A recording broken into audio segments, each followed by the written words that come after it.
तो फिर से आप लोग का आज के इस वीडियो में स्वागत है। दोस्तों आज के इस वीडियो में हम लोग देखेंगे प्रकाश का परिवर्तन का शॉर्ट क्वेश्चन। देखिए VBI क्वेश्चन है जो कि 2026 के लिए इंपॉर्टेंट है। हम 18 क्वेश्चन चूज किए हैं जो कि काफ़ी इंपॉर्टेंट क्वेश्चन जो कि हम भी पढ़ते, इसमें काफ़ी मैच किया था 2025 में। ठीक, तो देखिए हमारा सबसे पहले मान लीजिए आपको, देखिए पढ़ने से पहले आपको क्या ध्यान में रखना पड़ेगा। मान लीजिए आपको सबसे पहले इसका मान लीजिए VBI का आपको एक नोट्स बना लेना पड़ेगा अलग, उसमें आपको सब लिख देना। लेकिन देखिए आपको 2 से 3 पेज में लगेगा, मान लीजिए 2 से और 3 पेज में आपको हो जाएगा इजीली। ठीक, बड़ी परिभाषा छोटा छोटा है और याद करने में भी समझा देंगे उतना आपको याद रहेगा यहीं पर। ठीक, तो देखिए सबसे पहले आपको क्या करना है। मान लीजिए हमारा सबसे पहला क्वेश्चन है कि प्रकाश का परिवर्तन क्या है। मान प्रकाश का परिवर्तन देखिए सबसे पहले वैसा चीज़ है, मान ये किसी सतह है, मान इधर से आ रहा है प्रकाश और टकरा कर मान वापस लौट गया तो उसी को प्रकाश का परिवर्तन है। मान हम क्या कहेंगे, देखिए किसी प्रकाश की दिशा मान एक आ रहा है, ठीक, उस किसी परिवर्तन सतह से टकरा कर वापस लौटने की दिशा को कहते हैं प्रकाश का परिवर्तन। ठीक है, तो इस तरह से आप याद कर सकते हैं। और तो देखिए परिभाषा हम लिखे हैं, प्रकाश का मतलब प्रकाश का किसी सतह से टकरा कर वापस मुड़ना प्रकाश का परिवर्तन करता है। ठीक, ये भी परिभाषा ईजी है। तो अब देखिए दूसरा का नंबर हमारा क्वेश्चन है कि देखिए क्या कर रहा है। देखिए आपतन कोण किसे कहते हैं। मान लीजिए आपतन कोण किसे कहते हैं, तो आप देखिए सबसे पहले पढ़िए आपतित किरण। देखिए आपतित किरण तथा अभिलंब, जो आपतित किरण होता है और यहाँ रहता है मिरर, ठीक है, और अभिलंब मान लीजिए ये होता है अभिलंब, ठीक है, और के बीच बने कोण को आपतन कोण, मान जो है कोण बना ना, इसको कहते हैं आपतन कोण। ठीक, इसे एंगल आई से दर्शाया जाता है। ठीक है, तो ये हो गया आपको परिभाषा आसान। तो देखिए अब तीसरा हमारा क्वेश्चन है कि आपको सबसे तीसरा नंबर क्वेश्चन है कि परिवर्तन कोण किसे कहते हैं। मान ठीक उसी प्रकार से मान देखिए ये आपका परिवर्तन सतह है, ठीक है, और देखिए आप परिवर्तित किरण मान जो किरण है, मान परिवर्तित किरण मान ये किरण हो गया परिवर्तित किरण, ठीक है, और अभिलंब के मान जो ये अभिलंब के बीच में जो कोण बना है, मान जो कोण, रुक जाइए थोड़ा इसको साइड कर लेते हैं, और ये जो कोण बना है इसी को कहते हैं मान परिवर्तन कोण। ठीक है, परिवर्तन कोण कहते हैं। ठीक, तो इस तरीके आप याद करते हैं। देखिए परिवर्तन किरण मान परिवर्तन किरण है तो अभिलंब के बीच बने परिवर्तन कोण को कहते हैं। ठीक, इसे एंगल आई से सूचित किया, मान लीजिए इसको एंगल एंगल आर से सूचित किया जाता है। ठीक है, तो देखिए अगर चौथा नंबर क्वेश्चन है कि परिवर्तन कोण के नियम, मान देखिए कि ये सबसे इम्पोर्टेंट, ठीक है, इसको याद करना जरूरी है। मान लीजिए 2026 में आ सकता है। ठीक है, तो इसको याद करना बहुत ज़रूरी है। तो देखिए हम इसको देखते हैं किस तरह। देखिए प्रकाश परिवर्तन के नियम, ठीक है, देखिए आपतन कोण, देखिए आपतन कोण, देखिए आपतन कोण और सदैव परिवर्तन कोण, मान जो परिवर्तन कोण है जो आता है परिवर्तन, ठीक है, वो कोण और के बराबर आपतित किरण, ठीक है, परिवर्तन किरण और अभिलंब आपतन बिंदु पर अभिसारी मान लीजिए अभिलंब सभी एक ही तल में होते हैं। मान लीजिए जो है हो गया ये आपतित है और परिवर्तन, ठीक है, परिवर्तित है या ये अभिलंब, ये जो एक ही तल में है ना, इसको ही कहते हैं आपतन कोण के नियम। ठीक है, ये हो गया। और देखिए 5वां नंबर हमारा क्वेश्चन है कि अभिलंब, ये अभिलंब क्या होता है। मान लीजिए अभिलंब जो होता है, मान लीजिए ये अभिलंब है और इस पर होता है परिवर्तन सतह, इसको क्या होता है। देखिए हम क्या कहेंगे परिवर्तक सतह, मान लीजिए परिवर्तक सतह हो गया, ठीक है, ये परिवर्तक सतह, ठीक है, ये मान लीजिए परिवर्तक सतह, देखिए वहीं समझिए, और बिंदु पर खींचा गया लंब, मान लीजिए 90 डिग्री कोण बन रहा है, मान लीजिए 90 डिग्री कोण जो आप मैथ पढ़ते हैं त्रिकोणमिति में होता है, वो खींचा गया कोण तो अभिलंब का है। तो मान लीजिए इसी को कहते हैं खाली अभिलंब, समझ गए। ठीक, कितना आसान है। और देखिए अगला क्वेश्चन है आपका समतल, मान लीजिए समतल प्लेन मिरर, समतल दर्पण में बना प्रतिबिंब कैसे होता है। मान समतल दर्पण जो होता है ना, मान समतल दर्पण, इसमें हमारा प्रतिबिंब मान लीजिए कोई वस्तु है, इसमें बना प्रतिबिंब किस टाइप का होता है, इसको हमको बताना है। तो आपको क्या सबसे पहले लिखना पड़ेगा, अभिसारी, मान लीजिए जो अभिसारी है और सीधा समान आकार का तथा परिवर्तित है, मान लीजिए परिवर्तित हो, ठीक है, इस तरह आप परिभाषा लिख पढ़ सकते हैं। ठीक है, और देखिए अगला हमारा क्वेश्चन है 18, ठीक है, देखिए 18 क्वेश्चन है कि हमारा 18 नंबर क्वेश्चन है कि देखिए वास्तविक प्रतिबिंब किसे कहते हैं। जो वास्तविक प्रतिबिंब है उसे किसे कहते हैं। देखिए हमारा प्रतिबिंब होगा वह प्रतिबिंब जिसे पर्दे पर प्राप्त किया जा सके वास्तविक प्रतिबिंब कहलाता है। ठीक है, जैसे मान लीजिए जो हम लोग, मान लीजिए कोई पर्दा है, ठीक है, रुकिए, ये कोई पर्दा है, ओहो सॉरी, मान लीजिए ये कोई पर्दा है, ठीक है, और एक कोई वस्तु है और इस वस्तु को इस पर्दा पर प्राप्त किया जाता है ना, उसे वास्तविक प्रतिबिंब कहते हैं। समझ गए। मान लीजिए कोई वस्तु है, इसको मान लीजिए ये कोई झुनुआ, मान लीजिए झुनुआ चाहे टुनुआ है, और इस मान लीजिए मिरर है, इस पर्दा पर प्राप्त हो गया ना, इसी को कहते हैं वास्तविक प्रतिबिंब, ठीक है।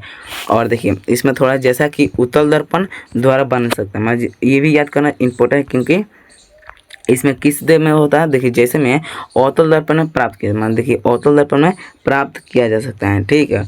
और देखिए 9 नंबर क्वेश्चन है कि अभिसारी प्रतिबिंब, मान लीजिए अभिसारी जो ये प्राप्त नहीं हो सकता, मान लीजिए कोई प्रतिबिंब है, मान लीजिए कोई वस्तु इस पर प्राप्त नहीं होता है, मान लीजिए मान लीजिए नहीं होता है, इसी को कहते हैं अभिसारी प्रतिबिंब, ठीक समझ गए। तो परिभाषा देखिए क्या है, और देखो वह प्रतिबिंब जिसे पर्दा प्राप्त नहीं किया जा सकता है, केवल देखा जा सकता है, तो उसी खाली कहते हैं अभिसारी प्रतिबिंब, ठीक। तो जैसे में देखिए क्या है, समतल दर्पण में बना सकता है, ठीक, समतल दर्पण में बना प्रतिबिंब, ठीक। जैसे समतल दर्पण में बना प्रतिबिंब होता है ना, उसे खाली हम लोग देख सकते हैं, ठीक, वास्तविक नहीं होता है, ठीक है, वह अभिसारी, ठीक कहा जाता है, ठीक है।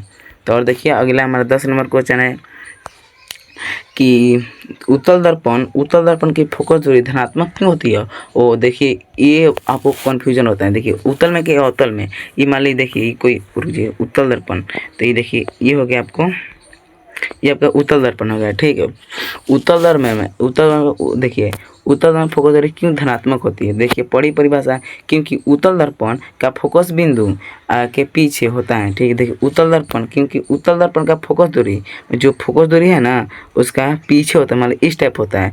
देखिए आप पढ़े होंगे, मान लीजिए ये होता है, ठीक है, तो आप पढ़े होंगे ये वाला पॉजिटिव होता है, ठीक, ये वाला नेगेटिव होता है, ठीक। उसी प्रकार मान लो ये अवतल में रहेगा ना, अवतल में तो ये हो जाएगा नेगेटिव में, ठीक, नेगेटिव हो जाए, और ये वाला रहेगा पॉजिटिव में, ठीक है। तो इसीलिए समझ जाइए, तो ये हमारा देखिए ये हमारा उत्तल दर्पण है, ठीक। उत्तल दर्पण में धनात्मक की मदद, तो मान लीजिए इस टाइप का, तो फोकस दूरी हमारे यहाँ है तो इसमें बनेगा, तो ये आपका धनात्मक क्यों होगा, ठीक। इसी प्रकार आपको लिख देना है, क्योंकि देखिए क्योंकि उत्तल दर्पण का फोकस दूरी ना, फोकस बिंदु दर्पण के पीछे होता है, इसलिए फोकस दूरी पॉजिटिव मानी जाती है, मानी धनात्मक मानी जाती है, ठीक है। ये परिभाषा हो जाएगा, कितना आसान है।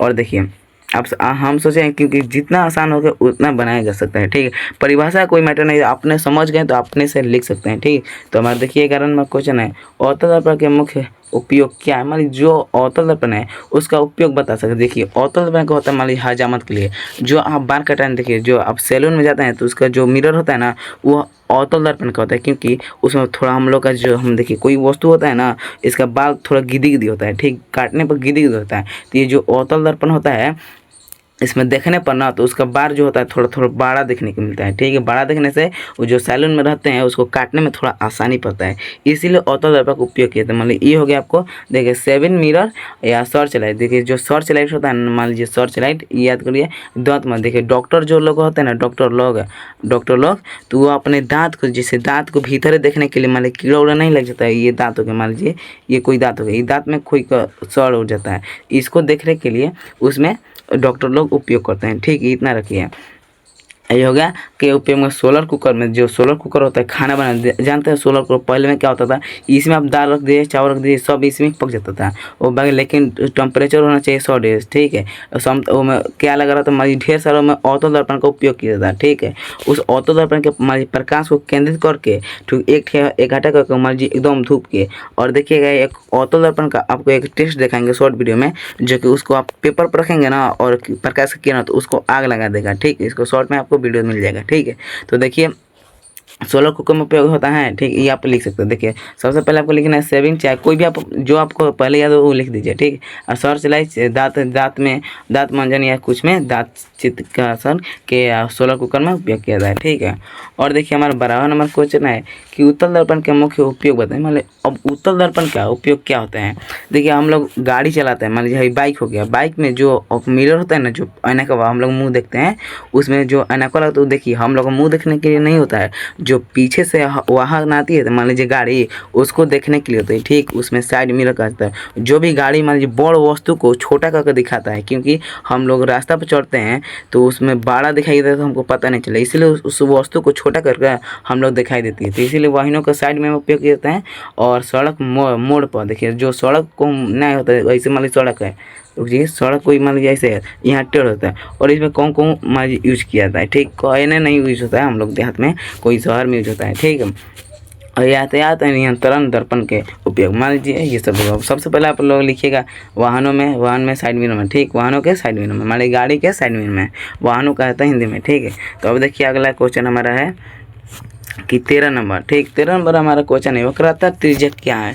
देखिए वक्रता त्रिज्या आपको मान लीजिए पोल, मान लीजिए जो देखिए सबसे पहले देखिए दर्पण आप समझते होंगे, ये हो गया आपका दर्पण, और दर्पण में ये भास होता है आपको उत्तल वाला, मान लीजिए अवतल वाला, ये होता है उत्तल वाला, ठीक है। तो आपको सबसे पहले आपको ये ध्यान रखिए वक्रता क्या है, तो वक्रता त्रिज्या क्या है। तो दर्पण के मान लीजिए दर्पण के वक्रता केंद्र मान लीजिए सेंटर और कन्वर्जेंस, ठीक है, से ध्रुव मान लीजिए ध्रुव तक दूरी, ठीक, मान लीजिए जो दर्पण के वक्रता केंद्र बना, देखिए दर्पण हो गया ये, ठीक, मान लीजिए कोई दर्पण हो गया, मान लीजिए अवतल दर्पण बता रहा है, ठीक, अवतल दर्पण हो गया।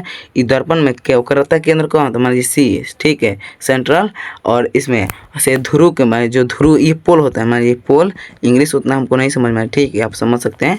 और यहाँ से दूरी को जो होता है उसी को वक्रता त्रिज्या कहता है, वक्रता त्रिज्या कहता है, समझ गए। कितना आसान है, आपको देखिए सबसे पहले करना है, देखिए दर्पण से वक्रता केंद्र के दूरी क्यों, वक्रता केंद्र है, मैं देखिए ऊपर से बताते हैं हमको, ये हो गया आपका दर्पण, ठीक, यहाँ से हो गया आपका मान लीजिए दर्पण वक्रता केंद्र।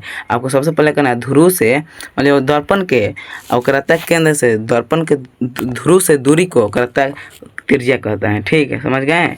और देखिए आपको क्या 14 नंबर क्वेश्चन है, मुख्य अक्ष किसे कहते हैं। देखिए मुख्य अक्ष आपको क्या है, दर्पण के ध्रुव तथा वक्रता केंद्र के गुजरने वाली काल्पनिक रेखा।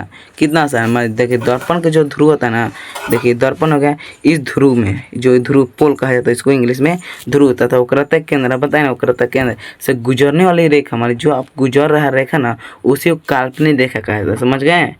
और देखिए अगला हमारा क्वेश्चन है कि अवतल दर्पण, देखिए अवतल दर्पण द्वारा कब वास्तविक प्रतिबिंब बनता है। मान जो अवतल दर्पण है ना, इसका कब वास्तविक बनता है, मान कब वास्तविक प्रतिबिंब बनता है, ठीक है।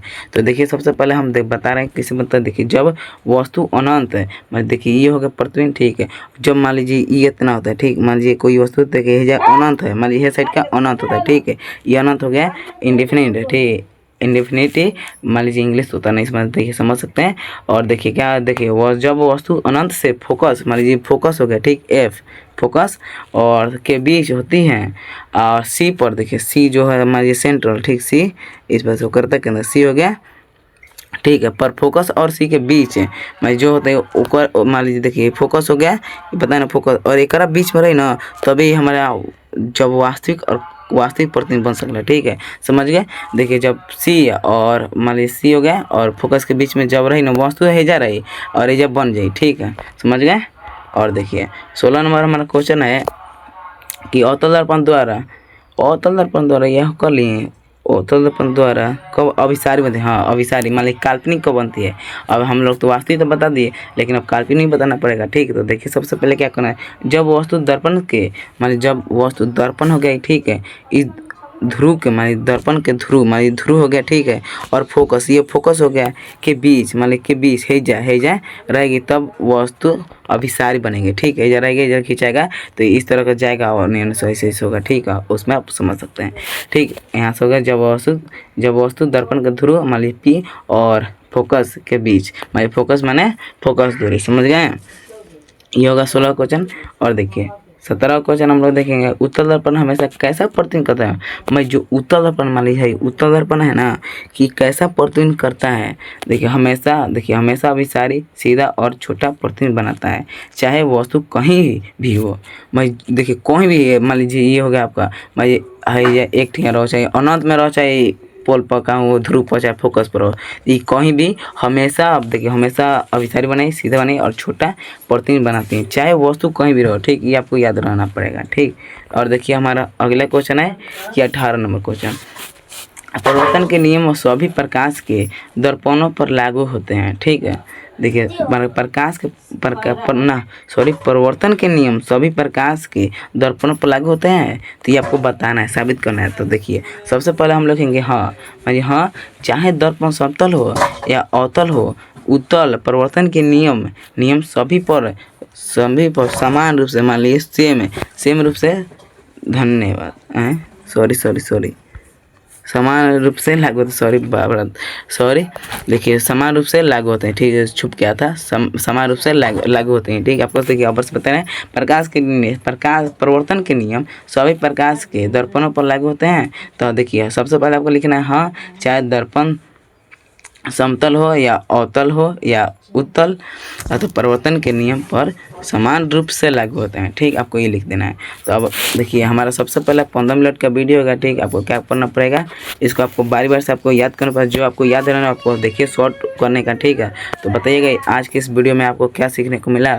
तो अगर आप भी चाहते हैं तो ऐसा वीडियो लाने का, तो आप पूछेंगे, अब आप सोचेंगे कि भाई आपने बोर्ड पर पढ़ा रहे थे तो आप क्यों मोबाइल की स्क्रीन में पढ़ा रहे हैं। तो देखिए हमारा अभी हम अपने गांव पर हैं, जो कि अभी हम जाएंगे, मान लीजिए आज से 5-6 दिन बाद हम छुप जाएंगे, उसके बाद आपको बोर्ड पर देखने को मिलेगा, ठीक है। तो 5-6 दिन आप इसी पर एडजस्ट कीजिए, जो कि काफ़ी इस पर पढ़ाने में आसान होता है, जिसमें वो देखिए उस पर हमें एक लगता है 18 क्वेश्चन नहीं करा पाता, जान इस पर टाइम भी बेसी लगता है। क्या होता है डिस्प्ले पर पढ़ाने में आपको 60 क्वेश्चन देखने को मिलेगा एकदम सॉलिड, ठीक है। आप इस औरों को वीडियो आप देख सकते हो, उसमें थोड़ा धुधरा मिलेगा, ठीक। तो इसलिए आप हमने सोचा क्यों नहीं है इस पर पढ़ाया जाए, मान लीजिए 5-6 दिन गैप हो गया था। तो चलिए आज के वीडियो में यहीं तक अंत करते हैं। तो बताइएगा आपको कितना सीखने को मिला। तो मिलते हैं अगले वीडियो में, थैंक यू। वीडियो अगर आप चैनल पर नए तो चैनल सब्सक्राइब कीजिए, क्योंकि आपको ऐसा वीडियो देखने को मिलेगा, ठीक है।